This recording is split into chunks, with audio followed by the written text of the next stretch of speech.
think. What else? All right, we're back. Maybe blame Mike Yuba. That's all I'm saying. Hopefully, y'all will find us again. We are back here, finishing off GC Live. I don't know what I said. I don't know what was. It was really good. Y'all missed the best segment of GC Live of all time. No, but for real, legacy, about to be built for one of these two quarterbacks, I think. And ultimately, the best quarterback, their team over the last probably 15 years, for the most part, has won this game. Yeah. Maybe an exception here or there, but for the most part, that's what it's come down to. And so two guys that we know have playmaking ability, a little bit different career arcs so far in terms of either quarterback. But to me, man, ultimately, take everything else out. I believe if he has to, then 16, Superman, Lenore Sellers, will have the opportunity to go win this game for South Carolina. And we're going to find out, is he ready for that moment? I tend to think he is, but it is a big moment. Like, that's a lot to put on a redshirt freshman. Dow Loggins even talked about that this week. Like, hey, there's pressure on you being the guy. But I think Sellers, to this point, whether we're talking about passing game, whether we're talking about a game plan where Dow Loggins says, hey, I want to run the ball, but I feel like we need to loosen things up before we can run the ball. Or we're talking about Sellers in the run game. Mm-hmm. I think as good as Rocket is, as good as Josh Simon is, as good as, a lot of these defensive guys are, to me, if it is tight, which it very well could be, the game will come down to number 16. I think the reason that makes you feel – normally if you said that about a redshirt freshman quarterback in his first rivalry game, going into his first rivalry game, you go, oh, man. But what Sellers has shown us, and he's grown even in this, is that the pressure just doesn't seem to get to him. He's made better decisions as the season has gone along. I mean, look at that Missouri game. Now, that was at home. I realize it's a different ball game. It is a rivalry game, but it's not the Clemson game.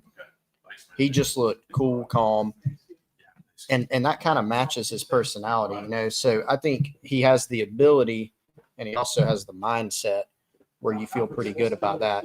I think, Wes, the dream scenario for South Carolina is to come out, stone Clemson defensively, and then have your offense kind of like the Kentucky game, right? Yeah. Or the Oklahoma game, where you're playing with house money offensively. I don't really expect that because I think we're all going to pick, you and I are picking a somewhat close game here, or a close game. So do you feel good about 16 having to make some plays under pressure? I do, from what we've seen as of late. Yeah, and I think the only scenario where Carolina just runs away with it is if they're just able to completely run the football and just get Rocket going early and kind of just control the entire, I would say, feel of the game. And to me, can you just have something good happen early? Because as we've talked about the last, I don't know, it feels like every year there's just something bad happening for Carolina early on. Yeah. Even 2 years ago, you have a missed opportunity for a pick six by Carolina, and then Clemson has their own pick six. Last year, the backward pass where everybody's kind of standing around, Clemson picks it up, runs it back, ends up being the difference in the game, honestly. And, even I think if you go back to the game in Willie B, like a couple of games ago, I think Clemson went right down the field and just ran the ball down your throat and scored. And got an early pick six in the that 2017 was 2017 game. Yeah. You look at, I think it was the 2008 or 9 game, Wes. Must have been 08. CJ Spiller runs a kickback, so it's not necessarily, we gave some examples of win or lose, right? Mm-hmm. But ideally, if you're South Carolina, you'd like to get out to a quick start, which we've talked about that with Shane Beamer teams for the first 3 years. You remember how much of a theme that was? Like, get out to a quick start. They've done that in some games this year. And sometimes they've had to hold on for dear life after getting onto that fast start. But you would certainly love to do that because all the pressure in this rivalry game with huge stakes then goes on Clemson, then goes on Klubnik, who may revert in that instance to, I need to go make a play. I got to go make a play that's going to lead to a big score. against this really good defense who can make you pay if you make mistakes. Yeah, does either quarterback get put in hero ball mode? And if they do, what happens from that point forward? Somebody had a point on here on our chat about how good the 2-minute drills have been for South Carolina. And that's something we talked about probably, I think, Monday maybe. But Carolina 2-minute drill at the end of the half against, Wofford, end of the half against Missouri, end of the game against Missouri. They've been great. That was something Louisville did a little bit of against Clemson and had success, was using a little bit of tempo. I don't think this is a all tempo all the time, like all fast tempo offense for Carolina. But maybe early on when you're kind of on that script, an area we've seen Carolina be good at offensively, I wonder if you can get that first down of the game if you don't introduce a little bit of tempo, a little bit of rhythm, and just go ahead and try to take that early lead if you're South Carolina, and just control the whole flow of the football game. I think is obviously, it's big in any game, but certainly a rivalry game maybe means a little bit more. By the way, we are live here on Friday, so that means there's already college football going on right now. Of course, many of you will maybe listen to this later on. But, Chris, let's do a quick rundown of some of the other games. Not necessarily matchups and, who's going to win and all this stuff. But it is an interesting weekend that I would encourage everyone to have fun with. Yes. Because who would have thought Carolina would be in a spot where you'd be talking about the college football playoff here on the final weekend of the regular season? Certainly nobody to start the year thought that. Certainly, if you were watching the ODU game to start the season, you weren't thinking that. And now here we are. Does Carolina need some help? Obviously. Do they have to win the game against Clemson? Of course. But there are a couple games this weekend. Maybe you statistically aren't favored for the team you want to win. But I think there's a couple of games to keep an eye on. And do you have one you've circled as being? I have 2. Okay, you got 2. Can I give 2? Yeah, I like to give 10. more than one. I won't give 10. Tennessee Vandy is one. Mm-hmm. Tennessee is a 2-loss SEC team who's in the college football playoff picture, of course. They're going to Vandy. Vandy, if I'm not mistaken, Wes, has won 7 out of the last 12, believe it or not. I think that's correct. Brent's looking at me. Say that again? I think Vandy's won 7 out of the last 12. Against Tennessee. Against Tennessee. Holy. I saw that the other day. Hopefully somebody will fact check me in real time. People like to fact check nowadays. Yes. But Vandy has had some success in that game. And so we know going on the road to play Vandy, just ask Alabama, not an easy task playing against Diego Pavia. Tennessee has kind of a meh loss this season to Arkansas, right, who is either barely bowl eligible or fighting for it this coming weekend. So that's a game to watch that would you've already got a few SEC teams in that 3-loss category. If you throw Tennessee in there, the feeling is they kind of sink to the bottom of that 3-loss pecking order. The other one, well, they will have lost 2 of their last 3 games too. Yes, to finish the year. Yeah, and then you're looking at a Carolina team in this world that would then be 6 straight wins to finish the year, including multiple road wins. Yeah, I think Tennessee is firmly out and firmly behind South Carolina if they lose. I think we're safe saying. I think you also pay attention to, and I know I said I was going to give 2, and now I'm going up there. You do pay attention to results from the Ole Miss game and the Alabama games, right? Not even win or loss. Of course, if you're a Carolina fan, you're kind of good with either of them losing or both losing. But even just the margins, right? If you're Carolina, you have the best opportunity out of those schools that are one spot ahead of you, respectively. You have an opportunity to bolster your resume more than beating Auburn or beating Mississippi State. Neither of those teams are very good. But the other game that in terms of win-loss would help the most, that's like a possibility, greater possibility, I think, is Southern Cal Notre Dame. Notre Dame going on the road. Southern Cal lost a bunch of close games this year. Notre Dame, I think, is a touchdown favorite, 7.5. Gamecock fans should probably root for Lincoln Riley this weekend. Yes, absolutely. And by the way, Southern Cal, very, very disappointing season. Yeah. They have been in the lead in the fourth quarter of every game this season, believe it or not. So wow. It's possible. A Southern Cal upset. I don't even think that's, I mean, it's an upset, but it's not like some crazy outcome. Mind-blowing, yeah. It's not, there's a, You see an upset like that every single week in college football. You just hope if you're Carolina that you get the upset, that it's the team you need to get upset. Chris, I go back to SMU too, man. Like that is a team I tend to think. So the easiest path for me is that Carolina plays well enough against Clemson, who this committee has told us is now the number 12 team. Number 12, the number 12 ranked team in the country.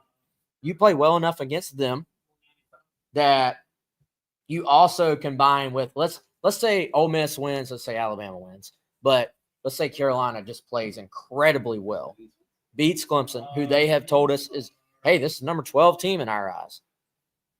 Ole Miss, lackluster win, Alabama, lackluster win. Can you jump everybody in that crew by just playing well? Yep. And then can you get one? To me, I'm talking about like the easiest, most likely path. Yep. Can you get one out of a Notre Dame, which I don't know if Notre Dame falls out, but at least you got a shot to pass them. A Notre Dame, a Tennessee, and SMU. Miami gets a little iffy too because you don't want to introduce more at-larges in, because if Miami loses now, Clemson could lose to Carolina, but if Miami loses, Clemson makes the ACC championship game, right? Yep. I think your best case scenario is Miami. If you could guarantee that SMU would lose, then you would actually be okay with a Miami win, because then you really would want Miami to just torch SMU and throw SMU completely out of the at-large. That opens up a spot for you. So if you jumped everybody in that group, then you're in at that point. Texas A&M, I think you absolutely want Texas to win that game, because you don't want to introduce A&M back into the fold, because if they win, they go to the SEC championship. If they were to win the SEC championship, then you would then introduce Texas and Georgia into your at-large while spot. Also, Wes, keeping, if A&M wins, that could be like a 2-for-1. A&M now in the SEC title game. We know that the committee is valuing that, or at least they're saying they are valuing getting to a conference title game, even if you lose. And even though Texas would have 2 losses, the committee's in love with Texas right now. So would they really drop them out and penalize them? They'd say, hey, they got 2 losses. They're still in. They're above the other 3-loss teams. So actually, that might be 2 spots, right? Technically. Yeah, that's what I'm saying. Yeah, like if you don't want them in your at-large discussion. Like, so root for Texas this weekend. Really. Now, if Georgia Tech were to somehow beat Georgia, and then you root for Texas, and then Texas beats Georgia, then Georgia maybe gets knocked down a couple of notches there. Yeah. But if Georgia Tech were to somehow beat Georgia, you would want Georgia to lose the SEC championship, because you would not want them to just lock themselves in. A loss to Georgia Tech would be catastrophic, I think, for UGA if they did not win the auto bid. That's right. Basically from the SEC. So it is. There's a lot, but I do feel like it's way more simplified than it was. Like, because you don't need all those things. You just need some of those things. You mainly need that open spot. Yes. And you need to play well enough that you cannot be denied. That's right. Wes, by the way, I did get that stat. I had it backwards. Vandy 5 of the last 12. So, okay. Mea culpa. I got that wrong. But 5 of the last 12, back in the day, that was not the case. That has been a lot closer lately. So, Vandy's still a dangerous team. Something to watch, I think. Does Diego Pavia have a little more magic left, like we saw earlier this year? Vandy has slowly gotten, in my opinion, just worn down a little bit. Come back to earth. Yeah. They've come back to earth. But I think there's a world. Tennessee is not the offensive juggernaut right I thought they were going to be to start the year. Right. Is there a world where Vandy does like the just kind of hang around, shorten the game? You get into, I always talk about that midway through the third quarter mark. Yeah. And you're looking around and you're like, man, we're only up by 4 if you're Tennessee, and the college football playoff is on the line. And then you're like just that one mistake away. Yeah. And likewise, like if you're Carolina, you're Clemson, as we trying to circle this thing back around, let's bring this wagon in, close this thing out. Can either team just control this game, or is everybody in the state of South Carolina going to be hands sweating, nervous as they can be at about 3:00 on Saturday afternoon, Chris? I think it's with what I'm going to predict, I think a little bit more nerve-wracking as opposed to being a little bit more simple. It's never easy. Never easy. It can't just be easy. Yep.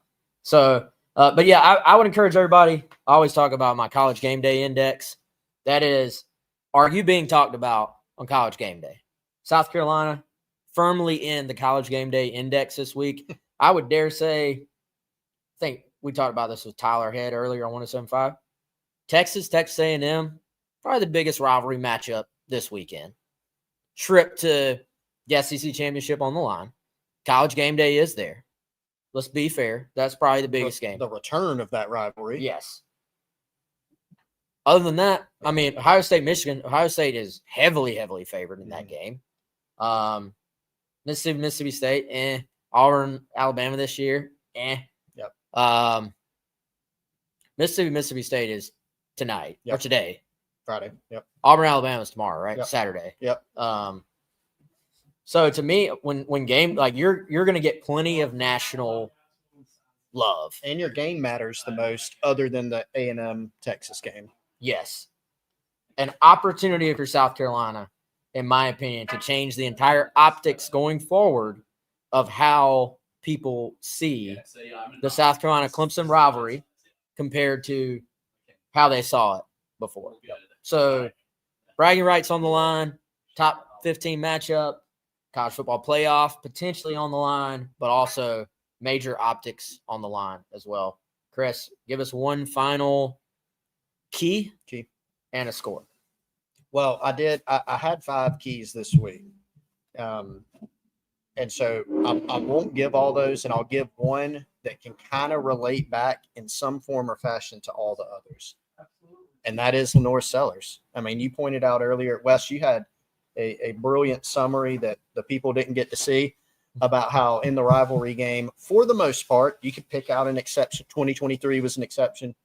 The team that's had the best defensive line or controlled the line of scrimmage and had the best quarterback is typically won. And a lot of times that's been Clemson. You're going into this one feeling like South Carolina has a chance to have the best quarterback. You may already think that. And that they probably have the better defensive line and have a better chance to wreak havoc up front on the line of scrimmage. But for me, it goes back to Sellers. And I'm not putting it all on him, right? But he's going to have to be really good. That means escaping pressure sometimes, like we've seen. That means making the routine play. That means taking care of the ball. That's a way of me looping in my turnover margin key, of course, and making some of those special plays that we know that he can make. So I think if you walk away from the game saying 16 was special, like we have in several other games, it's probably a good day up in Death Valley. Yeah, no doubt, man. That's kind of where my head was at too, but let's keep it interesting. I'll go to the other side. Can you keep Phil Maffa from getting going? Mm-hmm. And the reason I'm going to focus on that, and I agree 100% on the Sellers take, but if you keep Maffa from getting going, he has been such a big part of their offense. I really think all the other aspects fall into place. Like you can talk about third down defense and third down offense for them. You can talk about red zone. You can talk about getting pressure on the quarterback. If they're in 2nd and 9s and 3rd and 8s because Maffa hasn't gotten going, all those other things I think fall into place because you do have the defensive line that is elite and is one of the best that Clemson will see all year long. Maybe the best Clemson has seen all year long. So to me, we saw a Missouri team as really one of the few teams this year that has kind of neutralized it. I don't think Clemson has the style of running game or quite the same running game that Missouri did, but you can kind of see the one way to neutralize those guys is if you're just so quick getting the ball out like LSU was, that you're just making NFL throw after NFL throw, or you're just running the ball well enough on first and second down. So if you can limit that by Carolina's defensive front, everything else will fall into place. I've got Carolina winning 31-21. I think Clemson puts up a fight. I think it's maybe tight for most of the game, but I also think ultimately better quarterback and that Carolina is better up front. And I think Carolina is the more healthy football team as well. Yep. It's tighter because it's in Clemson, and it's tighter because I can promise you they ain't going to just lay down and let you just take this thing. You're going to have to take it from them if you're South Carolina. But I think Gamecocks win, and I think they get one loss that they need out of Notre Dame, SMU, or Tennessee. One of those three loses on Saturday, and then we have one of the most interesting weeks in South Carolina football history as we're waiting on that Tuesday selection show to come out on Tuesday evening. That'll be fun. That would be fun. It's going to be, I said this to you earlier, it is going to be an epic week or a very disappointing week in Columbia. And same thing up in Clemson West. I've got the Gamecocks 27-20. I'm expecting, like you, a fight, maybe obviously a little bit more of a fight even than you. Close game. I think the Gamecocks get it done on the strength of their defense and with number 16 at the helm. All right, y'all, you heard it. Picking the Gamecocks here. Y'all enjoy the game. Again, one more time, we are here live at BP Skinner Clothiers right here in the heart of the Vista. That's 1003A Gervais Street. If you've been here before, you obviously know where it's at. Come on by today. Come by next week, whenever, whether you're getting married, whether you got a big event coming up, whether you just want to upgrade the wardrobe. That could be either Gamecock gear or, you're more business casual or, of course, high-class events as well. Come on out. Check out BP Skinner. And, of course, I want to throw a shout-out to our guy, Clint Hammond, as well. We are always presented by Clint of CMG Home Loans, 803-422-6797, NMLS number 71597. All right, for Mike Uva, who we are 100% blaming for taking us off the air earlier, for Chris Clark, I am Wes Mitchell. Y'all enjoy the rivalry game, and we will be back on Monday. Whatever happened, we'll be back Monday to talk about it then, and we'll see you then.